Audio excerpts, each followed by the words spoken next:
oftentimes when you do want to change with the best will in the world, the people around you don't want you to change, because why would they? Because the relationships that you're in suit them just as much as they suit that version of you. And when you want to start evolving, you're then changing the rules of the game within that relationship and that environment.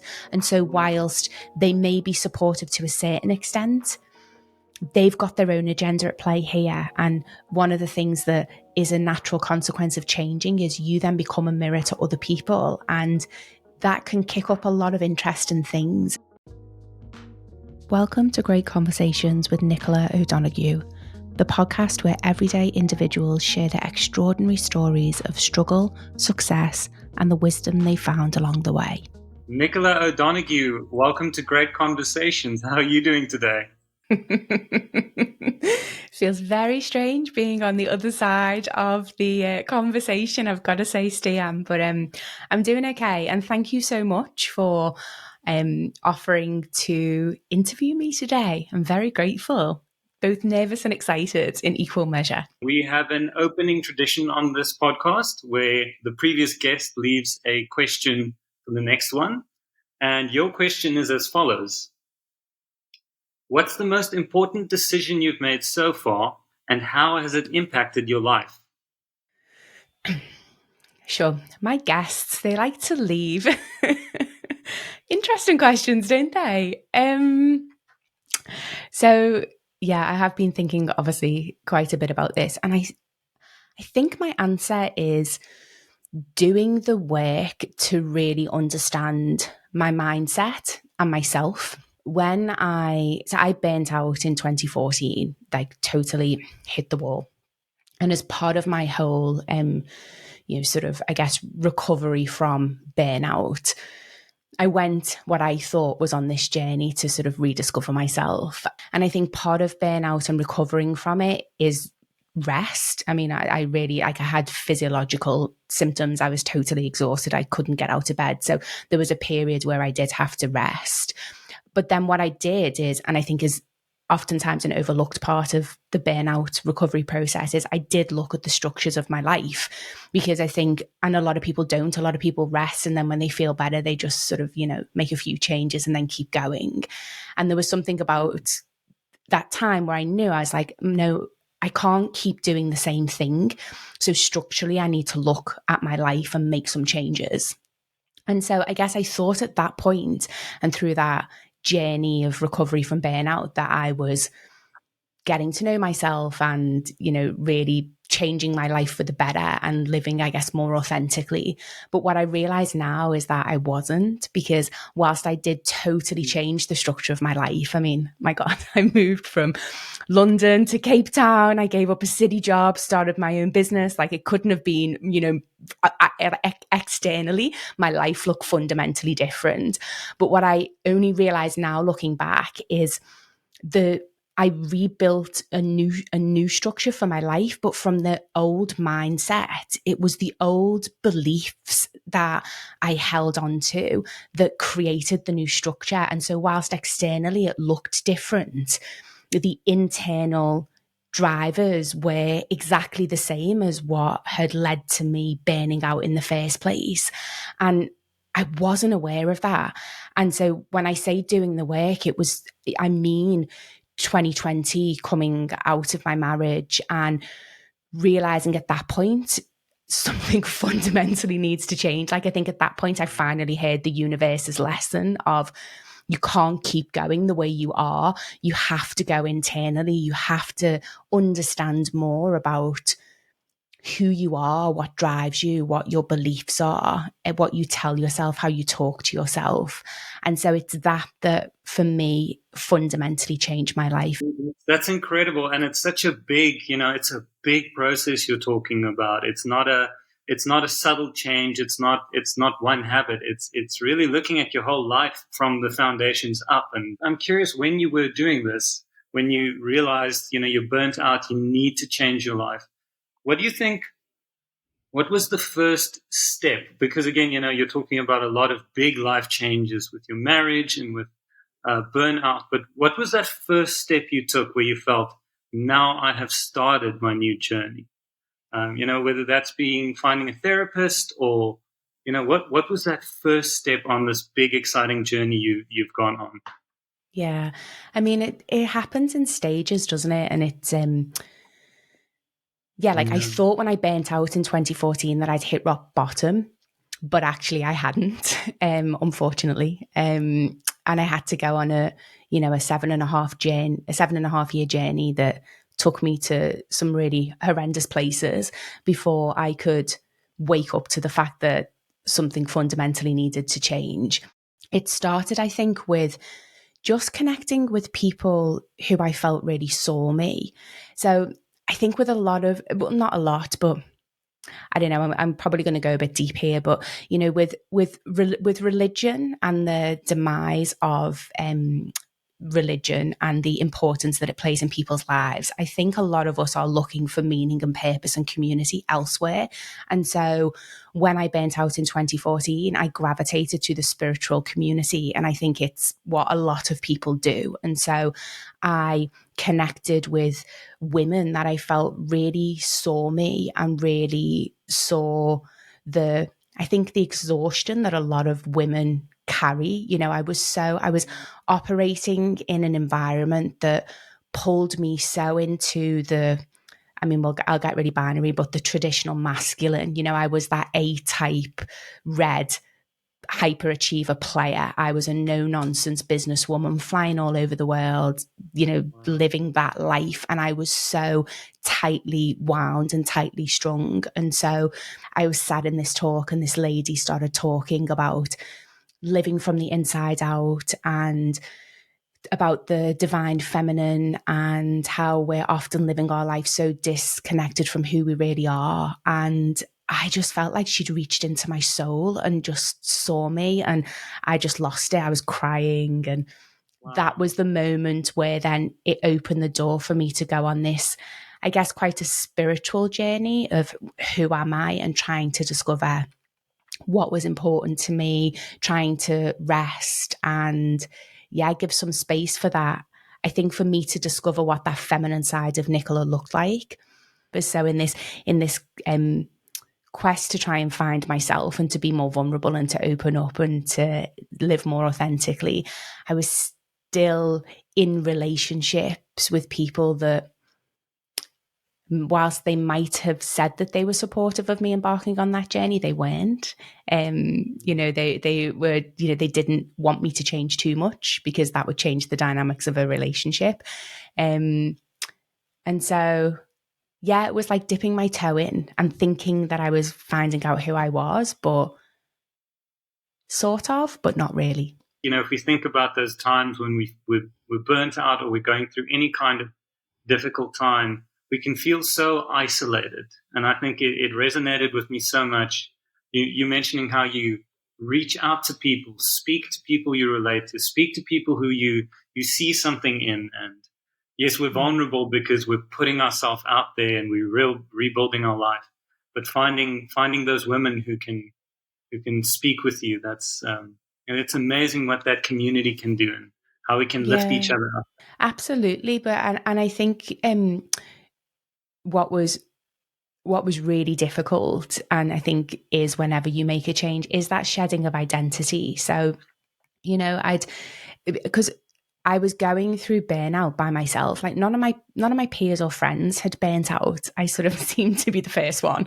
And so I was leaving behind everything that I'd ever worked for and everything that I'd ever known. And so actually there was a lot of shame, and I couldn't, and I did feel really lost. And to be honest, it was hard for me to open up and share that with anyone, because people that were in my life and those relationships that I had couldn't relate because they hadn't experienced what I had experienced. And yes, this community of women that I found was nurturing and exactly what I needed in that respect. They also hadn't traveled in my shoes. And so a lot of them had not experienced what I was going through. And so it was really hard and it was really lonely, actually. And at that point in my life, I wasn't as comfortable opening up and sharing and being vulnerable and asking for help. And so still in the midst of all this, feeling so lost and alone, and I guess I was still running from grief. I was still not asking for help. I was still telling everybody, it's fine. And anybody that asked, I was, oh, I'm following the love of my life and I'm going to leave this, country behind, and everything's great. And actually internally it wasn't, but I still wasn't comfortable to share that because I still didn't know who I was. And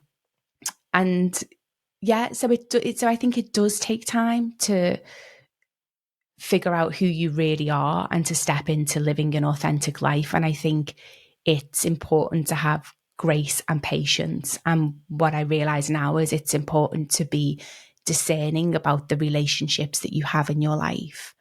And at that time, I wasn't. The people around us have a profound effect on us, even if we feel isolated. That's really incredible. I Yeah. think a question I wanted to ask that relates to this is a question you also ask your guests a lot that will give us some context, because we've spoken about the burnout, but I'd love to hear a bit about the life before that. So the question would be, who is Nicola O'Donoghue? Yeah.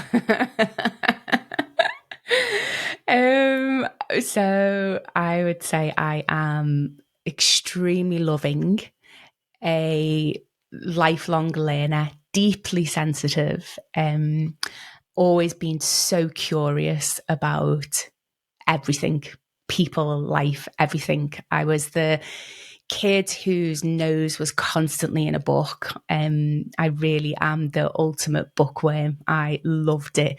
I was literally the nerdy kid that when we'd go on holiday, I'd make my mum and dad take me to the local library and I'd be checking books out on holiday. I'm really lucky. So I grew up in Liverpool in the UK in the 80s. And so I think that I think I'm really lucky. I was sort of, I'm of that generation that we didn't have technology and we did grow up in the street. And what came with that was just, I think, learning how to look after yourself and be resilient and connect with others, and you just had to like make stuff up. We grew up riding our bikes and everyone playing together. We'd all be out and making dens, climbing trees, being naughty, playing knock and run. And it was crazy because like you'd go out and then you'd come home when it gets dark, and somehow your mum would know what you'd been up to, even though she didn't see you and didn't know where you were. And I just grew up in ours was always the open house. So our house was always full of kids. The backdrop of that, very Catholic, grew up with very traditional roles. My mum was a stay-at-home mum. My dad worked, Sunday lunches, the whole family, grandparents, like a very traditional, I guess, northern working class roots and frame of reference and upbringing. So can you tell me a little bit about then, as you grow up and start pursuing this? We know you achieved high things, of course. Can you tell me a little bit about that journey as well? Yeah, and I think, again, this is a sort of identity thing as well, isn't it?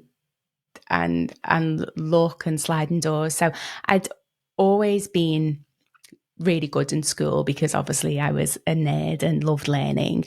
And this is the power of role models and mentors in your life, isn't it? So my chemistry teacher, Mr. Mercer, who I will be forever indebted to, took me to one side when I was starting my A levels. And I remember Mr. Mercer taking me to one side and saying, listen, I think you should go. There's an open weekend for law at Oxford that Rachel and Matthew are going to. I think you should go with them. And I was like, why? Why would I do that? But I went and had the best time ever. Came back and was like, I'm going to Oxford, everybody. And that was it. That was literally as far as it went. And so I remember my dad being so against it. He was like, no, you're not going to Oxford. Like, people like us don't go to those universities. Like, I don't want you to go.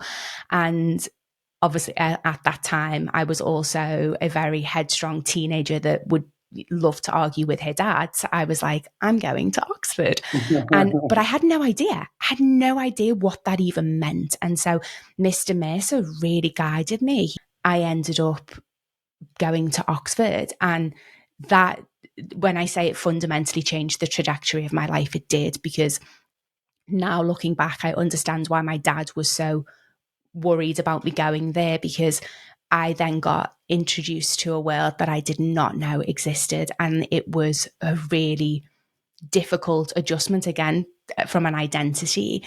The girl from Liverpool rocks up to Oxford, and then suddenly I'm like, oh, questioning everything about myself, my roots, how do I fit in, even, the type of law that I would go on to practice. Before I'd gone to Oxford, as I say, I wanted to defend and look after the local man. I was going to work in a local practice and help people in Liverpool. And then I got to Oxford, and it's like, oh no, you won't do that. You'll go and buy and sell companies and work for very rich people. So then you go on and you become a very successful lawyer, of course. And I'm interested to hear, I mean, you've elaborated a bit on sort of the lifestyle and the high pressure. But looking back now, and we'll get to the next part as well. But what do you think, looking back now, what skills did you pick up in your pursuit of law and your career that now with your new life are still useful for you? Are there any unexpected sort of skills you picked up, you think? Would Oh you say? yeah. I mean, Yeah? the grounding that you get as a lawyer is second to none. And the level of detail that I have, how I review things, my Mm, ability to sort of be all over a lot of the detail is really important. I think just even the grounding of how I organize my day and my work and my focus and my files, and just that, you have to be, how I plan my time. I think all of that I didn't realize at the time, but that was what was being drummed into us, because when you're working on several cases, you have to be, on top of your time, on top of the detail. So I think that has definitely carried me forward. And then I think like a lot of experiences, it also taught me how not to be, and I what was important to me. I'd the that whole period working as a lawyer was really, really, really difficult. I was this fresh faced Oxford graduate that was confident, and I thought I had the world at my feet. And in some ways I did. And then I got into this environment that was just brutal.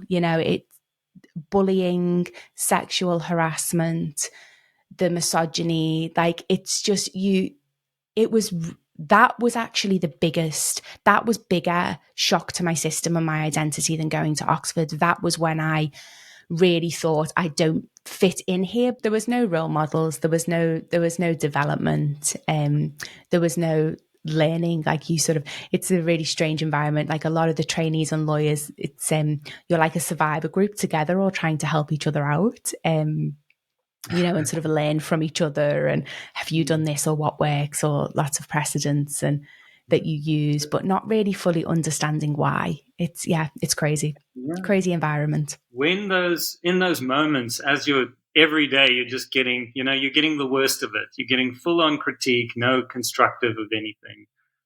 What was the thought or the motivation for you to say, I'm going to put up with this because I want to be great? What do you think was driving you to that? Ego, fear, not knowing what else. Like, the ego. I was a corporate lawyer working at the biggest corporate M&A law firm. At that point in time, definitely in England, possibly even Europe at that time.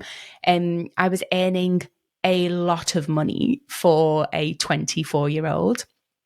It was all I'd ever wanted. That was just the right. It wasn't as if. I think this is what's really awful, isn't it, about abuse and about toxic environments, is how you can so easily rationalize it and normalize it. So I Mm, wasn't unique. Everyone was being treated this way. So in some ways, it was just your entry ticket, like the price of admission. Everyone just had to go through this. I wasn't being bullied and singled out for me. It was just, this is what everyone was getting on with. I drank a lot, like numbed like a lot of the stuff I just numbed with alcohol. Like I think back now to the amount of alcohol I drank. I mean, I was in my 20s as well, but I drank a lot as just a way of not really thinking about it because I couldn't. Because then what do you do? I built my life around this goal of being a lawyer and working and thriving in this environment. And then I get there and it's so horrendous. How do you at such a young age as well, even like mentally square that circle? Actually, I went to see a career coach who helped me think through some things like what is it about the job that you like, what are you good at? And actually that was, and at the time my boyfriend at the time was super supportive. And what I realized is that I enjoyed a lot of the business part of it. It's quite foundation shaking, isn't it? You've worked so long for you, as you say, you get there and you realize this is not the dream you had, right? This isn't the life you imagined. You are the what, you're the lawyer, but you're not the who. You're not a happy person. You're not feeling the fulfillment you imagined in your first court case at 10. It's, I can only imagine the amount of strain that, puts into your life just every day, a baseline level of stress of existing this way. This all makes sense from our previous, when we were talking about burning out and coming to a limit, because these things, you can't contain your true self too long. Well, maybe you can, but it's a miserable existence, isn't it? The more you dim, the more difficult it becomes to just suppress who we are. So I can imagine through that how it came to the point you mentioned earlier, where it's just, you said even your body was telling you enough is enough, right? As we know, this journey culminates with you making a big change and rebuilding from the beliefs, from the fundamentals, the career, everything. Can you tell me a little bit about what you do next from there as your life does this big pivot? What becomes the new ambition, the new dream for you? Again, I think that changed and that evolved, and as I changed and evolved, and I think permission for everyone to do that, because isn't that what we're here to do, is to grow and evolve? So as I say, like when I was coming out of law, my aspiration was to go into private equity. I mean, it's crazy. And then I went to business school. I went to Cambridge University and got my MBA from Cambridge.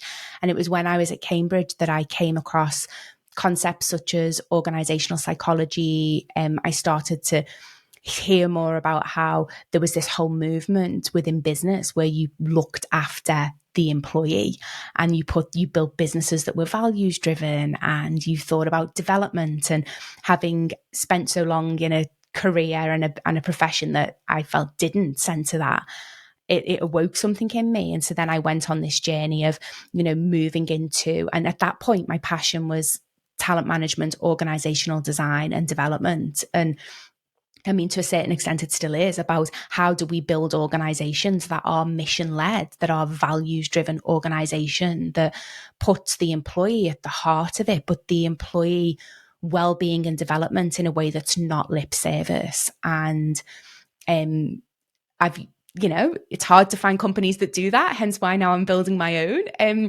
But that was sort of the mission and I guess the passion and the driver. And I did that within organizations. And then when I met I'd met my ex-husband before I shortly before I properly burnt out.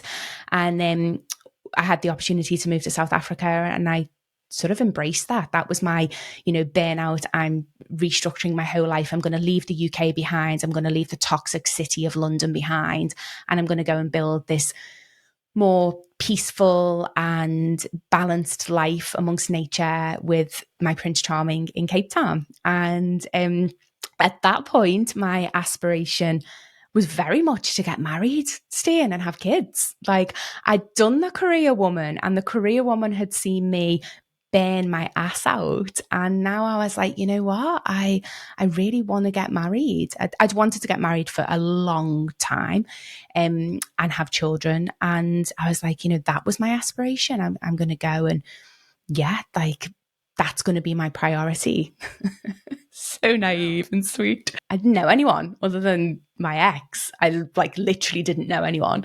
And so even that of just sort of navigating change, and really, I don't think I gave myself enough grace and enough time. So, I pretty much jumped straight into setting up a business and work, rather than giving myself time to process this change. I didn't know how to navigate that. So I just did what I always did, which was do. Like the achiever came out, and it's like, let's just achieve. And so, how are you getting on in Cape Town? I'd be like, well, I've got this client and I'm working on this project. And, it was sort of still the same. That's why I was saying at the beginning of the podcast, like the biggest gift and thing that's changed my life was stopping and looking at that. Because even though the country was different, I was still operating in very similar ways. I wasn't as stressed. I was going to the gym more. I was out in nature more. So I was probably a slightly nicer person. But yeah, I was still operating in the way that I pretty much always had done. Yeah, yeah. I was going to say it resonates so much with your answer to our first question of, really addressing things that are difficult for us, as opposed to doing the next thing, keeping the performance up and keeping the activity level high. That there is a point where you have to stop and actually listen to what's really going on inside. So yeah, amazing how. And yes, sorry. Go. I agree, and I think that two reasons why I didn't, and they're not to be underestimated. The first is I didn't have the skills and the ability to do that. It's one of the things that I'm really passionate about now is, we are not taught how to be with ourselves. We are not taught how to emotionally regulate. And at that time as well, what I wasn't consciously aware of, but I also wasn't in a safe enough environment to do that. And I think that is a huge part of it as well, because I think, although I was in what I now know to be an abusive marriage, even when I was in a work environment, there's still levels of not feeling psychologically safe enough to ask those questions, or to show up, or to give yourself that space and that grace to do the investigations that you need. So I think both of those need to be present as well before you can do what I said, what I did, which was stop and face it compassionately and be curious and go into that. Because I think if you do that, this is sort of what I alluded to earlier with when I burnt out, when I thought I was starting to do that, because of the relationship that I was in, it actually wasn't safe enough for me to do that. And so I couldn't do the unfolding in the way that I needed to, and the self-discovery and the self-exploration, because I actually wasn't in a safe enough environment, and I wasn't consciously aware of that. But at some level I must have been, because I didn't go there and I didn't do it. And then you also moved to another country. You moved to Toronto. I did. Yes, I did. Yeah. And can you tell me a little bit about what happens in Toronto then? Yeah. Do you know, it's so fun. It's so interesting, because as I'm talking to you, it's like, it feels as if maybe this is the story, hey, of like, to just let go of any preconception of how you think your life's going to be. Because you know what I'm realizing now is that at every stage, like, new chapters that I've started, I've always gone into them with an expectation or a vision of what that's going to look like and what it's going to give me. And 9 times out of 10, it's never looked or given me what I thought it was going to at the beginning. And that was exactly what it was with Canada. Like, I had this successful business in South Africa. I really loved my business. I was in a very unhappy marriage, and I didn't feel safe in South Africa. And so when the opportunity came to leave South Africa, I felt like that was something I needed to take. The coaching business, the consulting business that I'd had that was successful in Cape Town, and successful for me is that it gave me enough money to live, and then gave me the freedom to go and live my life. And I met the most fabulous people, and it was really innovative and creative, and successful because I was doing work that I loved with people that I loved. And yeah, I got to Canada and that stopped. And so what it gave me was actually an opportunity. So I started a coaching accreditation program. And what I didn't realize is through that process, because as I was training to be a coach, one of the requirements is that I had to have a coach. And I'd never worked extensively with a life coach before. And that was the beginning of this really getting to know myself. And the more that I got to know myself and explore and started to realize, oh, there's this hyperachiever that's driving a lot of my decisions, this people pleaser, starting to realize that actually, whilst on the outside I was extremely confident, I had no self-worth, like zero. Like, I didn't realize at that point that self-worth shows up in your most intimate relationships, and I didn't have any. I was confident, I had self-esteem, but I didn't have self-worth. And the more that I started to tap into that and build that then gave me the, I think it was just a mixture of, there was a year of really struggling from a professional point of view, but I was undergoing the beginnings of this, what was going to be a huge transformation in my life, but not realizing it, making friends and meeting people in the coaching community. And then COVID hit. And I was like, well, can't write this shit, can you?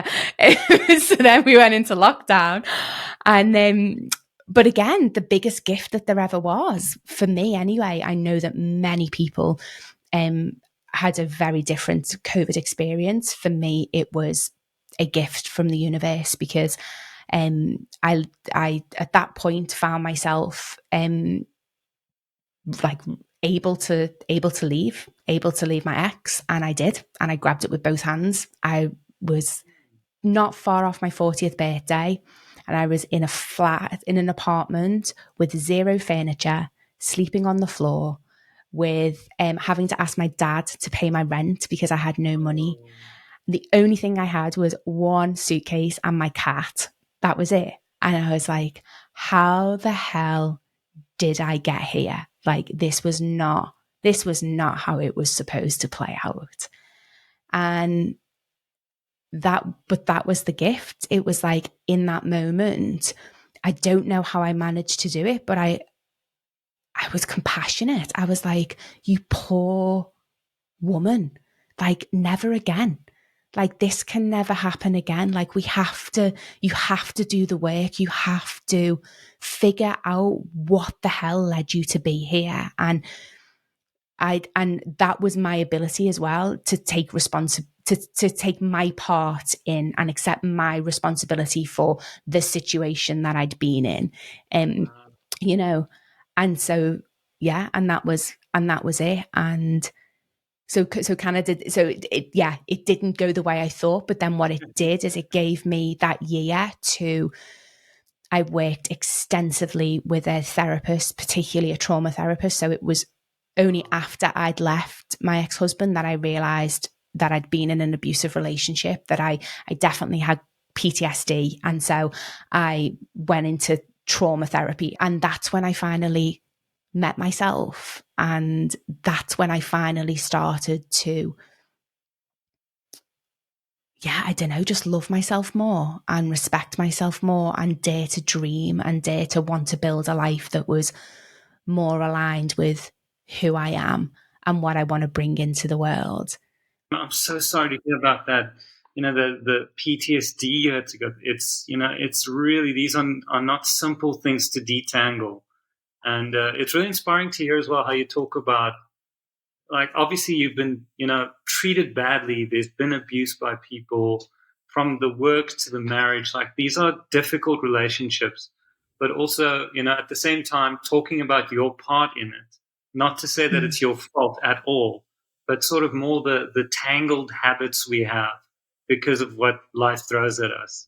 And it's really inspiring to hear about someone looking at themselves and just confronting those things, and the bravery of starting to pull off that first band-aid and really understand ourselves.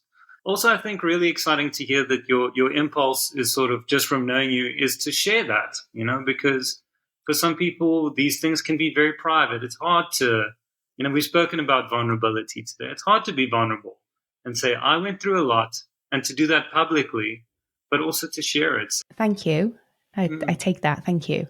I've done enough now that I can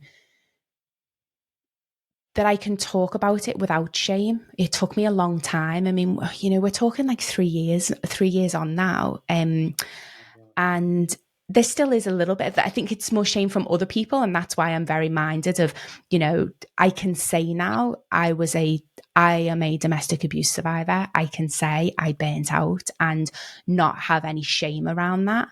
And I think it's important for me to say that because I think often particularly with domestic abuse survivors, we have this misguided idea of what a victim looks like or what a survivor looks like. And, they come in all shapes and sizes just because I was outwardly confident and,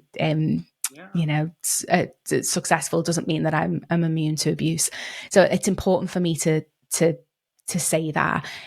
What I won't do is lift the covers of what it looked like. I'm not going to go into trauma porn and then talk about that. It's a part of my story. It's definitely influenced like who I am today and what I'm doing today. It does not define me.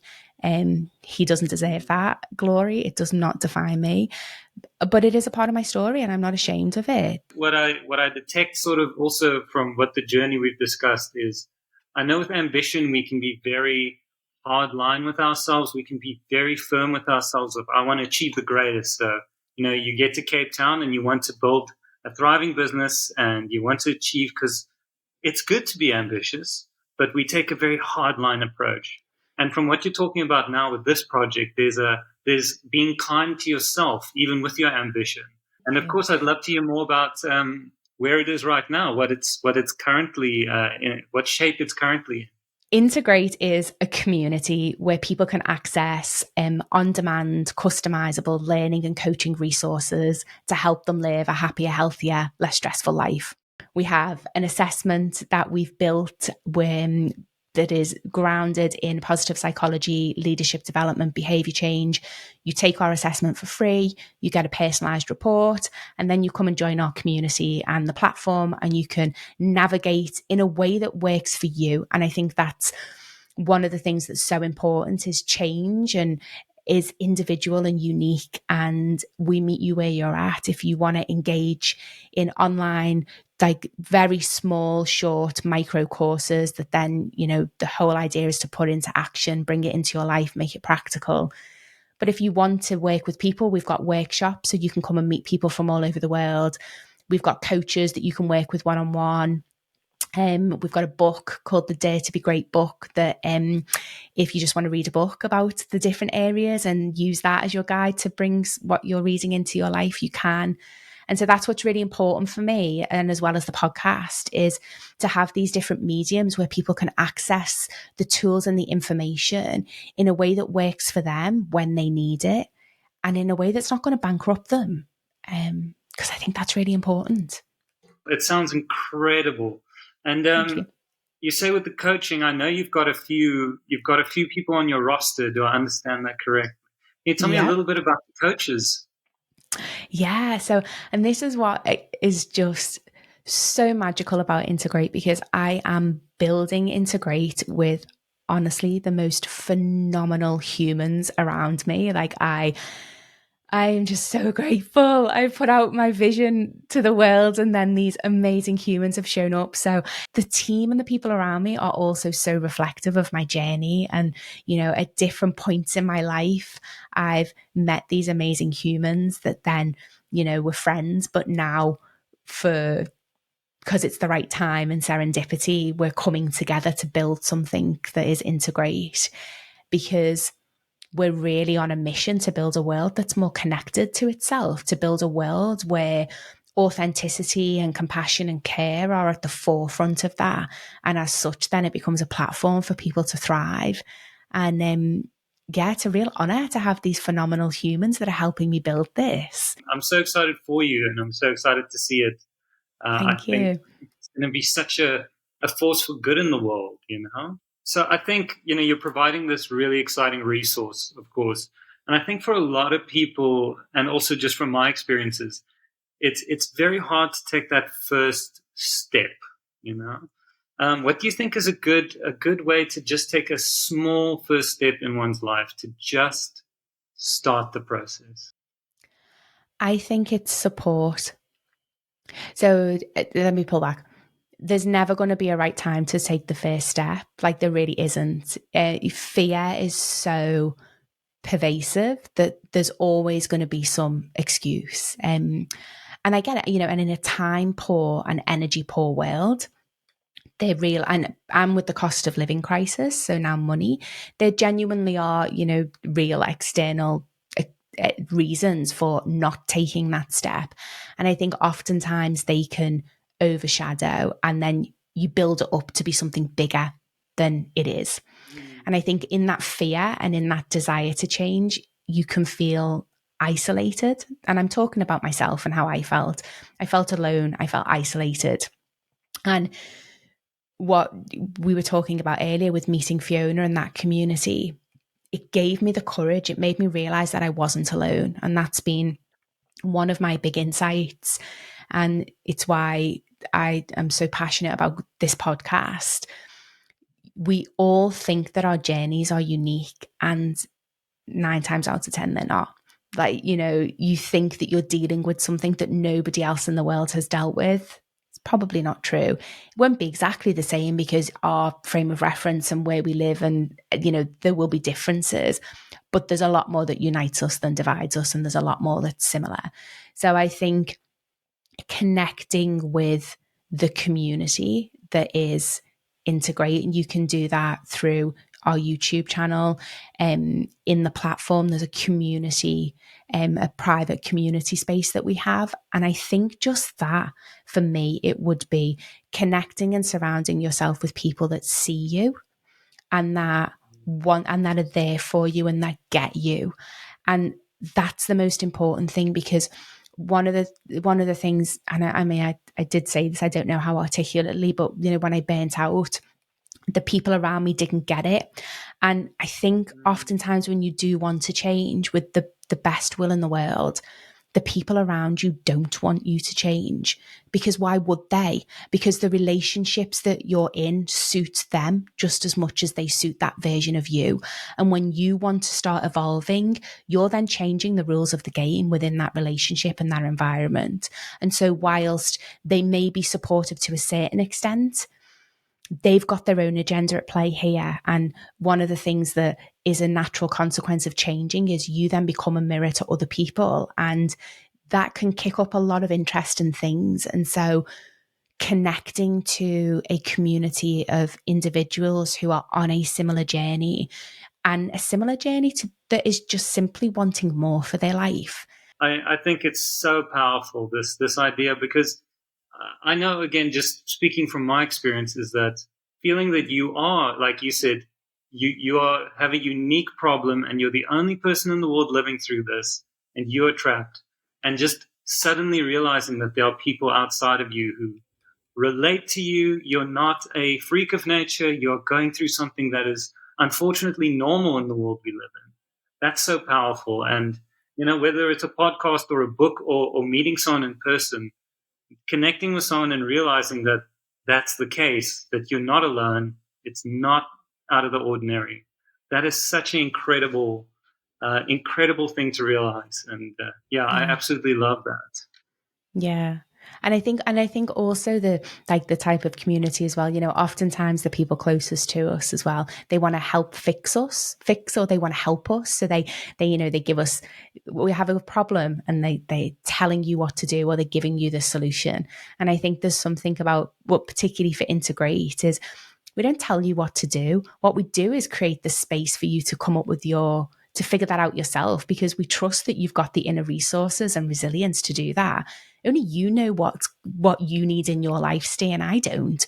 But what I can do for you is I can see you and hold space for you and be there alongside you as you figure it out for yourself. And if you want, I can say, this is what helped for me. This is what I encountered.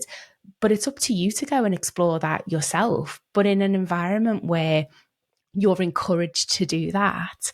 And I think that's what's really important. Yeah. So, and what does the future hold for you next for Integrate? So we've launched. Da, da, da. So you can access, so where you can find, I mean, I'm sure we'll have this in the show notes. So www.intogreat.net. Intogreat.net is the platform, the life transformation platform. On that site, you can purchase a membership to the platform, purchase workshops, purchase coaching. That's where you'll access our private community as well. We have all of our socials. So we are on LinkedIn, Instagram, TikTok, YouTube, obviously. We've also got blogs. So the sort of initial first stage is just getting Integrate out into the world and known and talking to people and letting people know it's there.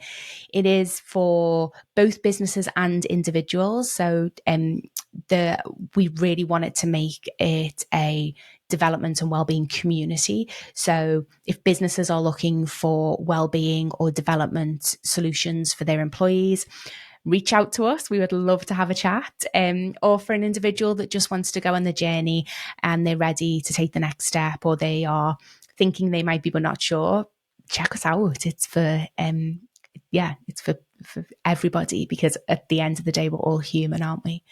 Well, great, Nicola. I think we're nearing the end of our time here. So we have a closing tradition on this podcast where we ask our guest, what is something that others value that you don't?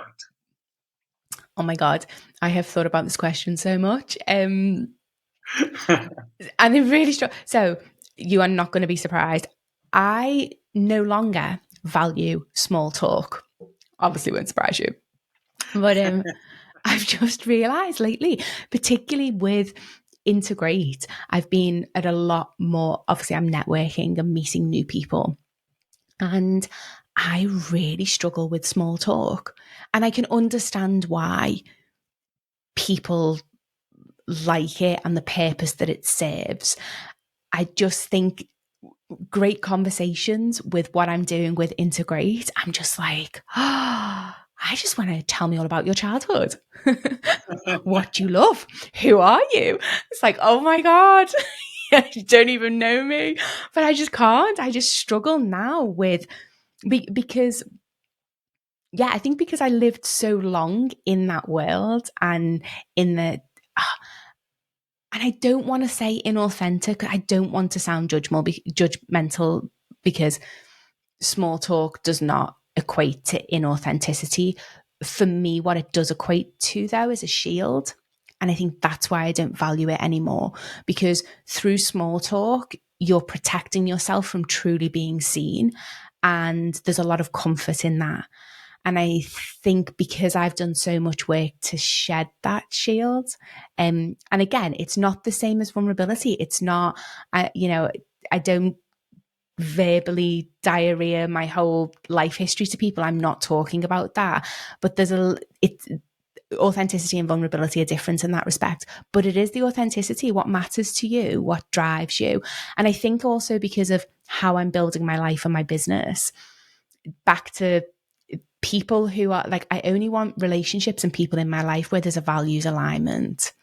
And so small talk stops me from fully understanding who you are as a person, which then for me, it makes it difficult to be able to read the relationship or where this could potentially go.